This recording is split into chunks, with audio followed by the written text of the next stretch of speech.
नमस्कार, आप देख रहे हैं रिपोर्टर लाइव। मैं हूं आपके साथ दीक्षा चौधरी। रिपोर्टर लाइव में हम अपने तमाम संवाददाताओं से लेंगे दिन भर की बड़ी खबरों की जानकारी। तो चलिए शुरुआत करते हैं रिपोर्टर लाइव की। प्रधानमंत्री नरेंद्र मोदी ने एक बार फिर मणिपुर को लेकर विपक्ष पर हमला बोला। क्या कुछ कहा पीएम ने, बता रहे हमारे संवाददाता स्वीटी दीक्षित। पश्चिम बंगाल के हावड़ा में गई है जेपी नड्डा, जो कि बीजेपी के राष्ट्रीय अध्यक्ष है। इस दौरान कार्यक्रम हुआ पंचायती राज परिषद कार्यक्रम, जिसमें वीडियो कॉन्फ्रेंसिंग के माध्यम से पीएम मोदी ने शिरकत किया और संबोधन भी दिया तमाम बीजेपी के सांसद को। इसी के साथ बीजेपी के कार्यकर्ता, जनप्रतिनिधि को भी पीएम मोदी ने संबोधित किया। बता दें, संबोधित करते हुए पीएम मोदी ने विपक्ष पर जमकर हमला बोला और उन्होंने एक बार फिर से कोट करते हुए घमंडिया गठबंधन कहा। उन्होंने कहा कि जब विपक्ष विश्वास प्रस्ताव लेके आई थी तब सबने देखा, लेकिन वोटिंग होने से पहले वो दुम दबाकर भाग गए। पीएम मोदी ने निशाना साधते हुए ये भी कहा कि विपक्ष को मणिपुर से कोई मतलब नहीं। अविश्वास प्रस्ताव विपक्ष ने मणिपुर के मुद्दे के लिए ही लाया था, मेरे खिलाफ विश्वासघात किया उन्होंने जनता से। उन्होंने ये भी कहा कि जो मणिपुर में इस वक्त चल रहा है उससे विपक्ष का कोई लेना देना ही नहीं है। उनका दुख, दर्द, पीड़ा वो विपक्ष को दिख ही नहीं रही है। विपक्ष सिर्फ राजनीति कर रहा है और राजनीति के चलते ही वो दोनों सदनों में अविश्वास प्रस्ताव लेके आया, लोकसभा में अविश्वास प्रस्ताव लेके आए। लेकिन देखिए, जब बात आई अविश्वास प्रस्ताव पे बात करना, तो उस समय विपक्ष भाग गया तुरंत। विपक्ष सुनने को तैयार नहीं है, क्योंकि वो चर्चा चाहता ही नहीं है।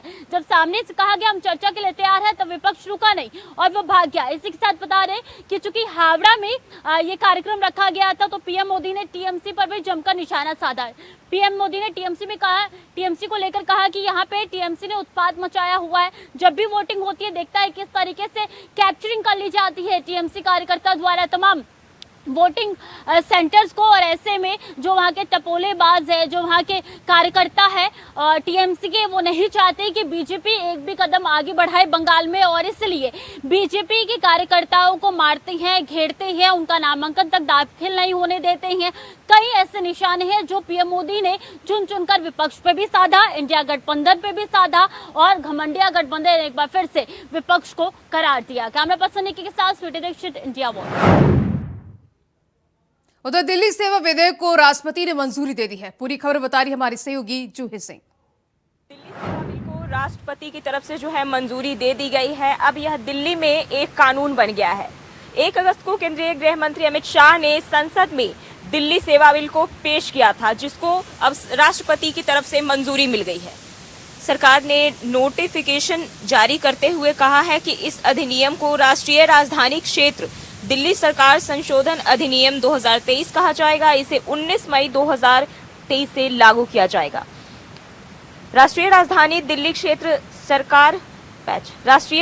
क्षेत्र दिल्ली सरकार अधिनियम 1991 की धारा 2 में खंड ई में कुछ प्रावधान शामिल किए गए हैं। उपराज्यपाल का अर्थ राष्ट्रीय राजधानी क्षेत्र दिल्ली के लिए संविधान के अनुच्छेद 239 के तहत नियुक्त प्रशासक और राष्ट्रपति द्वारा उपराज्यपाल के रूप में नामित किया गया है। इस बिल में प्रस्तावित किया गया था कि राष्ट्रीय राजधानी दिल्ली के अधिकारियों के निलंबन और पूछताछ की तमाम तरह के जो कार्रवाई है वो केंद्र के अधीन होगी। संसद में मणिपुर हिंसा को लेकर जो लगातार हंगामे हो रहे थे, उसके बीच 1 अगस्त को इसे गृह मंत्री ने पेश किया था, जिसमें तमाम विपक्षी दल के तमाम लोग हैं वो इसके खिलाफ नजर आए। बावजूद इसे पेश कर दिया गया था। कैमरामैन निकी के साथ मैं जूही, इंडिया वॉच। वहीं कांग्रेस महासचिव प्रियंका गांधी 2024 का अगला लोकसभा चुनाव लड़ सकती हैं। ऐसा क्यों कह रहे हैं, ये बता रहे हमारे सहयोगी अमन त्रिपाठी। कांग्रेस नेता सोनिया गांधी के दामाद और उद्योगपति रॉबर्ट वाड्रा ने अपनी पत्नी प्रियंका गांधी वाड्रा की तारीफों के पुल बांध दिए हैं। रॉबर्ट वाड्रा कहते हुए नजर आए कि उनकी पत्नी प्रियंका गांधी वाड्रा में एक सांसद बनने की तमाम खूबियां मौजूद हैं।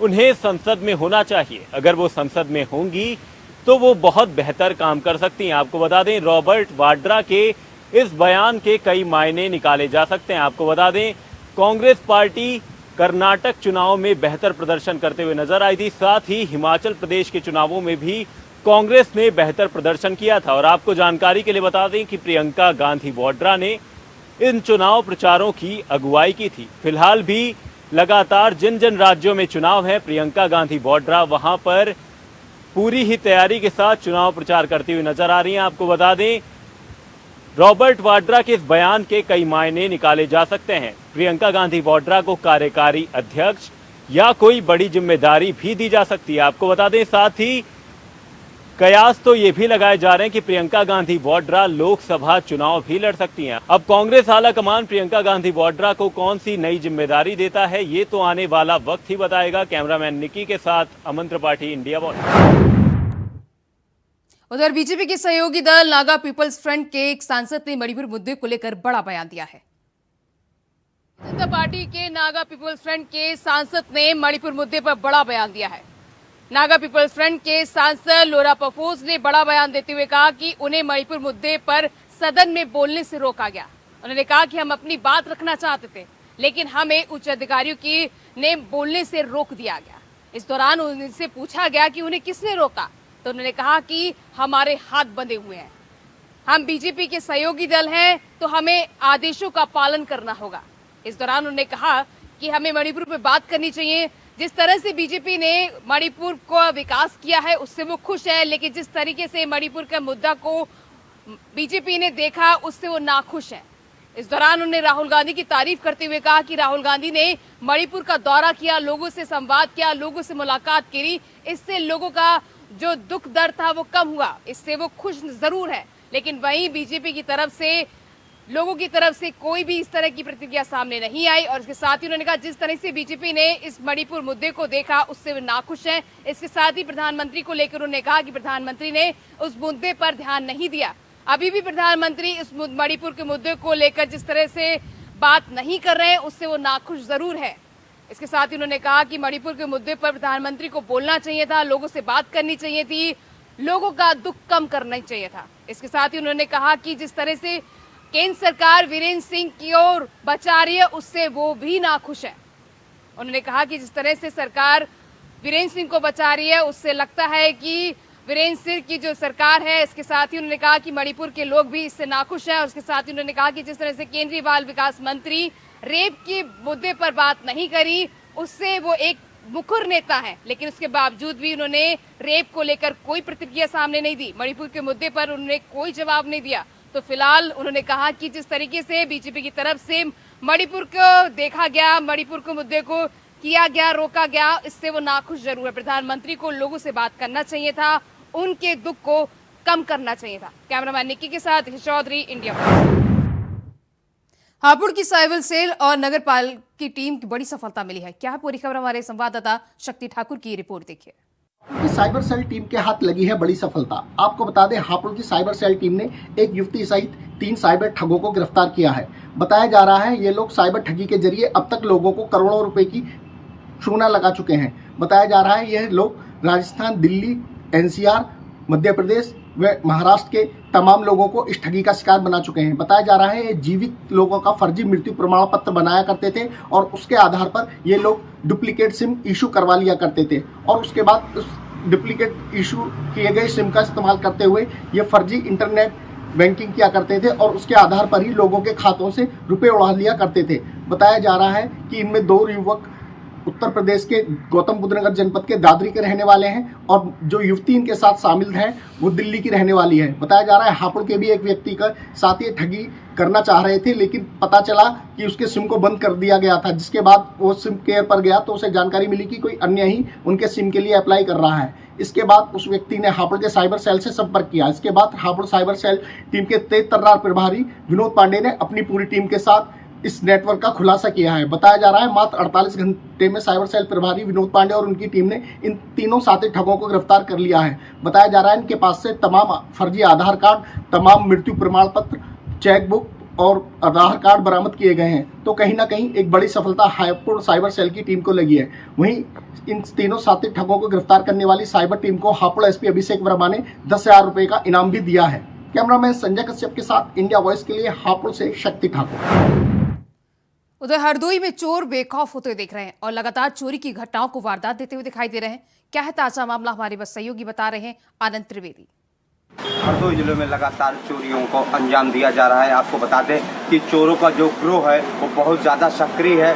लगातार चोरियां हो रही हैं। अभी कुछ दिन पूर्व में बिलकराम और मल्लावा माधवगंज में चोरी हुई थी। आपको बता दें आज बीती रात में 2 घरों का ताला तोड़कर चोरों ने चोरी की घटना को अंजाम दिया है। कई लाखों का जेवर व नकदी लेकर चोर फरार हो गए। हालांकि आपको बता दें कि पुलिस भी मौके पर पहुंची है और आकलन किया जा रहा है कि कितने का जेवर है और कितना नकद गया है दोनों घरों। लेकिन महज कुछ दूरी पर दोनों घर थे, दोनों घरों को चोरों ने टारगेट किया। लेकिन कहीं ना कहीं देखने की बात ये भी सामने आ रही है कि पुलिस नाकाम है चोरी का खुलासा करने में। हालांकि यहाँ एएसपी पूर्वी नरपेंद्र कुमार मौके पर पहुंचे थे और उन्होंने बताया है कि जब बहुत से जल्द चोरी की घटना का खुलासा किया जाएगा। लेकिन अभी तक पुलिस के हाथ खाली हैं। अब देखना ये होगा कि ये पुलिस कब तक इन चोरों को पकड़ पाएगी या चोरी की घटना ऐसे ही होती रहेंगी। हरदोई से आनंद त्रिवेदी, इंडिया वाइज। 76वें स्वतंत्रता दिवस के उपलक्ष्य में देवरिया में स्कूली बच्चों ने रैली निकाली। खबर में ज्यादा जानकारी दे रहे हमारे संवाददाता घनश्याम मिश्रा। मेरी माटी मेरा देश के आज देवरिया में विकास भवन से बच्चों की रैली निकाली गई, जिसको जिलाधिकारी और जिला विशेष अधिकारी ने झंडी दिखाकर रवाना किया। और बच्चों ने अपना वो जो रैली के माध्यम से मेरी पार्टी मेरे देश के नाम से उन्होंने प्रभात फेरियाँ निकाली और अपना कर्तव्य दिखाए। और इसके जो यहाँ के जिलाधिकारी और जो बीएसए हैं उन्होंने जो अच्छे कार्य करने वाले लोगों को भी सम्मानित किया। घनश्याम मिश्र, इंडिया वाइज, देवरिया। वहीं मुरादाबाद में चुनावी रंजिश के चलते 2 पक्ष भिड़ गए। क्या है पूरा मामला, हमारे सहयोगी बता रहे हैं शारिक सिद्दीकी। मुरादाबाद जनपद के कड़गा थाना इलाके में चुनावी रंजिश को लेकर 2 पक्षों में विवाद हो गया। देखते ही देखते उस विवाद ने इतना दूर पकड़ लिया कि 2 पक्षों में जमकर मारपीट हो गई। मारपीट की घटना का संज्ञान मुरादाबाद जनपद की कड़गा पुलिस के द्वारा लिया गया। घायलों को उपचार के लिए मुरादाबाद जनपद के सिविल लाइन स्थित जिला अस्पताल भेजा गया। मामूली बात को लेकर कहासुनी होती 2 पक्षों में और वो देखते देखते इतना बढ़ गई थी चुनावी रंजिश के चलते दोनों में जमकर मारपीट हुई है। मारपीट का संज्ञान पुलिस के द्वारा लिया गया है। मारपीट करने वालों के विरुद्ध कानूनी कार्यवाही की बात पुलिस के द्वारा कही जा रही है। वहीं मारपीट की घटना का वीडियो भी मुरादाबाद जनपद में सोशल मीडिया पर वायरल हो रहा है, जिसका संज्ञान भी पुलिस के द्वारा ले लिया गया और कानूनी कार्यवाही को अंजाम दिया जा रहा है। शारिक सिद्दीकी, मुरादाबाद। लखनऊ में अंतर्राष्ट्रीय युवा दिवस के अवसर पर मालवीय सभागार का आयोजन किया हुआ। खबर में ज्यादा जानकारी दे रहे हमारे संवाददाता शुभम पांडे। को हर साल अंतर्राष्ट्रीय युवा दिवस मनाया जाता है। इस दिन युवाओं को उत्साहित करने के लिए एक खास दिन माना जाता है। कह सकते हैं कि उसी लखनऊ विश्वविद्यालय में वहाँ पर उत्तर प्रदेश के सीएम ब्रजेश पाठक मौजूद रहे, उसी के साथ और कई सारे जो मुख्य अतिथि थे वो मौजूद रहे। उन सभी की तरफ से युवाओं को एक मैसेज दिया गया, युवाओं को आगे बढ़ने के लिए प्रेरित किया गया। अन्य सभी चीज़ें कह सकते हैं, युवाओं को कई योजनाओं के बारे में बताया गया। ऐसी सरकार की जो योजनाएं चल रही हैं जिसमें युवा जो है शिक्षित हो सकते हैं, पढ़ सकते हैं, इन सभी चीज़ों से कह सकते हैं कि लोगों को बताया गया, उसे युवाओं को उससे जोड़ने का काम किया गया। कहा जा सकता है कि युवा जो होता है वो देश का भविष्य होता है, क्योंकि उसी के हाथों में पूरी जो बागडोर होती है वो होती है। इसलिए इस दिन को खास माना जाता है। इसी के उपलक्ष्य लगातार लखनऊ के साथ साथ पूरे विश्व में आज का दिन युवाओं के लिए एक खास दिन माना जाता है। उसमें लगातार कहीं ना कहीं कह सकते हैं कि जो युवा हैं वो भी बढ़ चढ़ कर हिस्सा लेते हैं। तो पूरे विश्व में इस दिन को खास तरीके से मनाया जाता है, एक उत्सव के तरीके से इस दिन को देखा जाता है। मैं शुभम पांडे, लखनऊ से, इंडिया वाइज के लिए। उधर मोतिहारी के नर्सिंग होम में सनसनीखेज वारदात हुई। क्या है पूरा मामला, हमारे संवाददाता धर्मेंद्र कुमार की रिपोर्ट देखिए। बिहार पूर्वी चंपारण में जो धरती का दूसरा भगवान कहने वाला डॉक्टर आज एक ऐसा काम किया कि लोग अब उस पर नाराज हैं। मैं आपको बता दूं, पूर्वी चंपारण में एक नर्सिंग होम में डॉक्टरों के ऊपर आरोप लगा है कि वो अपने नर्स के साथ गलत बलात्कार करके उसकी हत्या कर 100 को एम्बुलेंस से लाद कर मुजफ्फरपुर भेजा गया। जहां पुलिस को सूचना मिली, पुलिस जाकर मुजफ्फरपुर से एम्बुलेंस के साथ 100 को बरामद किया और 100 को बरामद करने के बाद पोस्टमार्टम किया। वहीं एसपी को जब जानकारी हुआ तो एसपी द्वारा उस पर तुरंत कार्रवाई करते हुए थाना और इंस्पेक्टर को ऑर्डर दिया कि इस पर तुरंत कार्रवाई करे। वहीं पकड़ी दयाली डीएसपी द्वारा और फेनहारा थाना द्वारा जाकर क्लिनिक को सील किया गया। सील करने के बाद उसमें एक कंपाउंडर को भी अरेस्ट किया गया। अरेस्ट करने के बाद पुलिस उससे पूछताछ कर रही है। डॉक्टर फरार है। वहीं पीड़िता जो महिला मरी हुई है, जो नर्स मरी हुई है, उसकी मां का कहना है कि मेरी बेटी का पति मर चुका था, जिससे स्थिति खराब हो जाने के कारण डॉक्टर साहब आकर घर से बुलाकर ले जाकर उसको नर्स बनाने के लिए और आशा में भर्ती कराने के लिए ऐसा प्रलोभन दिया। लेकिन मामला यहाँ आया है हुआ कि कुछ दिनों काम की, उसके बाद काम छोड़कर चली आई। फिर डॉक्टर साहब आकर क्लिनिक पर से उसको घर पर बुला कर ले जाने के बाद क्या न क्या हुआ कि उसकी हत्या हुई और आरोप लग रहा है कि वहां उसके साथ दुष्कर्म भी किया गया। अब पुलिस इस मामला में छानबीन कर रही है, लेकिन सबसे पहला है कि पुलिस तुरंत कार्रवाई करते हुए क्लिनिक को सील कर दिया है। मोतिहारी से धर्मेंद्र कुमार की रिपोर्ट। हरिद्वार में अवैध और कच्ची शराब के खिलाफ विशेष अभियान जारी है। क्या है पूरी खबर, बता रहे हमारे संवाददाता विकास चौहान।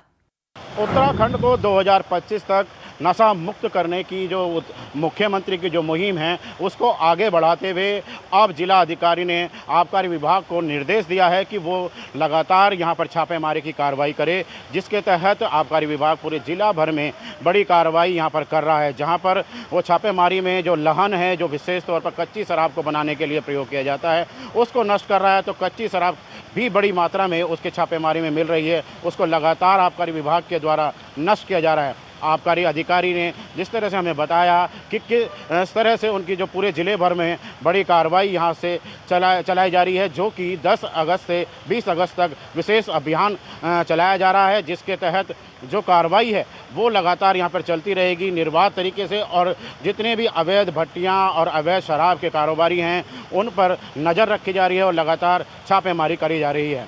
विकास चौहान, इंडिया वाइज, हरिद्वार। उधर सहारनपुर में विश्व हिंदू परिषद के कार्यकर्ताओं पर जानलेवा हमला हुआ। खबर पर ज्यादा जानकारी दे रहे हमारे संवाददाता शरद कुमार। सहारनपुर में देर रात विश्व हिंदू परिषद के नेता अभिषेक पंडित पर अज्ञात हमलावरों ने गोली चलाकर हमला कर दिया। इस मामले में सहारनपुर एसएसपी डॉक्टर विपिन ताड़ा ने प्रेस के सामने आकर कहा था कि वो इस मामले को जल्दी से जल्दी खुलासा कर देंगे। पुलिस ने अभिषेक पंडित पर हुए हमले में शामिल दोनों अज्ञात हमलावरों को गिरफ्तार करने में सफलता अर्जित की है। पुलिस के अनुसार सहराज और सलमान नाम के दोनों लोगों ने अभिषेक पंडित पर गोलियां चलाई थी। हमलावरों के इस हमले में अभिषेक पंडित की बाजू में गोली लगी थी। पुलिस ने पहले तो अभिषेक पंडित को जिला अस्पताल में भर्ती कराया, उसके बाद एक निजी अस्पताल में मरीज की गंभीरता को देखते हुए भर्ती कराया गया था। पुलिस की त्वरित कार्रवाई को देखते हुए मात्र 12 घंटे में ही दोनों हमलावरों को गिरफ्तार किया है। सहारनपुर की थाना गागालेडी पुलिस ने दोनों हमलावरों को गिरफ्तार करने में सफलता प्राप्त की है। सहारनपुर के एसएसपी विपिन ताड़ा ने कहा था कि वो जल्दी ही इस पूरे मामले का खुलासा कर देंगे। आज जैसे ही दोनों हमलावरों को गिरफ्तार किया गया, सबसे पहले उन्हें प्रेस के सामने लाकर पूरे मामले का खुलासा कर दिया गया। इस खुलासे में सहराज और सलमान नाम के दोनों लोगों ने बताया कि वह अभिषेक पंडित से निजी रंजिश रखते थे, इसलिए उन पर गोलियां चलाई गई। Sharad Kumar, India voice, Saharanpur. उधर शाहजहांपुर में एक दर्जन दबंगों ने मंडी पर धावा बोल दिया। क्या है पूरा मामला, बता रहे हमारे संवाददाता सैयद रिजवान अब्बास। उस समय हड़कंप मच गया जब रौदा मंडी समिति में अब्दुल्लागंज के रहने वाले कोतवाली क्षेत्र के सतीश सब्जी बेचने गए थे। सब्जी बेचने में ज़रा सी कासूनी मामूली विवाद को लेकर दर्जनों लोगों ने सतीश को बेरहमी से मारा। मारने पे वहाँ भीड़ इतनी इकट्ठा हो गई कि मौके पे पुलिस आ गई। पुलिस ने 151 में चालान करके मामले को निपटा दिया। निपटाने के बाद वहाँ से भीड़ हटा दी गई है। शाहजहांपुर से सैयद रिजवान अब्बास, इंडिया वाइज। उत्तराखंड में बागेश्वर उपचुनाव से पहले सियासत गरमा गई है। खबर पर ज्यादा जानकारी दे रहे हमारे संवाददाता अभय कैंतरा। उत्तराखंड में मौसम का मिजाज बदल रहा है, उसी प्रकार से राजनीति का मिजाज भी बदलता हुआ नजर आ रहा है। बागेश्वर उपचुनाव से पहले प्रदेश में नेताओं के सियासी दल बदलने का जो सिलसिला है वो थमता हुआ नजर नहीं आ रहा है। कांग्रेस के बागेश्वर सीट से जो संभावित प्रत्याशी थे रंजीत दास, उन्होंने आज कांग्रेस को छोड़ बीजेपी का दामन थाम लिया है। ये समझा जा सकता है कि इस चुनाव में बीजेपी का जो पलड़ा है वो अन्य दलों से काफी भारी नजर आ रहा है, क्योंकि बीजेपी के पास नेताओं की एक बड़ी लिस्ट यहाँ पर शामिल हो रही है। जिस प्रकार से कांग्रेस के संभावित प्रत्याशी अब बीजेपी का दामन थाम रहे, तो ऐसे में समझा जा सकता है कि कांग्रेस इस चुनाव में कमजोर हो रही है और अन्य दलों के मुकाबले बीजेपी और मजबूत नजर आ रही है। 5 चुनाव को इस उपचुनाव के लिए मतदान होगा। 5 सितंबर को मतदान होगा, 8 सितंबर को मतगणना होगी, लेकिन प्रदेश भर में इस रण के लिए बागेश्वर सीट के इस चुनाव के लिए जो सियासी बिसात है और तेज होती हुई नजर आ रही है। कैमरामैन नसुनल साथ अभय कैंतुरा, इंडिया वाइस, देहरादून। उधर गाजीपुर होम्योपैथिक मेडिकल कॉलेज की छात्रा ने किया ब्लैकमेलिंग का सनसनी के खुलासा। क्या है पूरा मामला, बता रहे हमारे संवाददाता सुशील तिवारी। गाजीपुर जिले के राजकीय होम्योपैथिक मेडिकल कॉलेज में एक छात्रा ने ब्लैकमेलिंग का सनसनीखेज खुलासा किया है और छात्रा ने बीएचएमएस कर रहे मोहम्मद आमिर पर गंभीर आरोप लगाए हैं कि वह ब्लैकमेलिंग करता था। बीएचएमएस कर रहा मोहम्मद आमिर प्रथम वर्ष की छात्रा के साथ दोस्ती करता है और जब नजदीकियां बनाता है तो धीरे धीरे उसे अपने चंगुल में फंसा देता है और फंसाने के बाद उसकी जो सहेलियां हैं उसके साथ वह बात करता है और उनके नंबरों को वह ले लेता है और रात में वह उन्हें फोन करता है। जब वह फोन नहीं उठाती हैं तो वो दूसरी बच्ची को फोन करता है और कहता है कि उससे बोलो कि वो फोन उठाएं, और फिर जब वो फोन नहीं उठाती हैं, इससे परेशान होकर छात्रा ने कॉलेज के प्राचार्य डॉक्टर बी के साहनी को ये बात बताई। कॉलेज प्रबंधन हरकत में आता है और जो छात्रा और जो मोहम्मद आमिर इसमें इन्वॉल्व था, उन दोनों को कॉलेज के बाहर नोटिस चस्पा करती है और 6 महीने के लिए निष्कासित कर दिया जाता है।